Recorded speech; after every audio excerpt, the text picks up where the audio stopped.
Idukki live വാർത്തകൾ നിങ്ങൾക്കായി അവതരിപ്പിച്ചത് കോടമഞ്ഞും നൂൽമഴയും പെയ്തിറങ്ങുന്ന മലയോരങ്ങളിൽ പുതിയ അക്ഷരപ്പുലരി.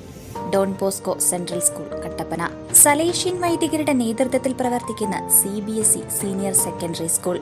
വിശുദ്ധ ഡോൺ ബോസ്കോയുടെ സ്വപ്നങ്ങൾക്കൊപ്പം മൂല്യബോധമുള്ള യുവതലമുറയെ വാർത്തെടുക്കുന്ന വിദ്യാലയം. പ്രസന്നമായ പഠനാന്തരീക്ഷം, ഹൈബ്രിഡ് ക്ലാസ് റൂമുകൾ, JEE, IIT, NEET എന്നീ പ്രവേശന പരീക്ഷകളുടെ പ്രത്യേക പരിശീലനം, health kiosk, football turf, basketball, table tennis, badminton. 20ഓളം പഠനാനുബന്ധ പ്രവർത്തനങ്ങൾ. 2026-27 വർഷത്തേക്കുള്ള അഡ്മിഷൻ തുടരുന്നു. Don Bosco Central School Kattappana. അക്ഷരങ്ങൾക്കൊപ്പം ജീവിതത്തിന്റെ പാഠങ്ങൾ പകർന്നു നൽകുന്ന വിദ്യാലയം.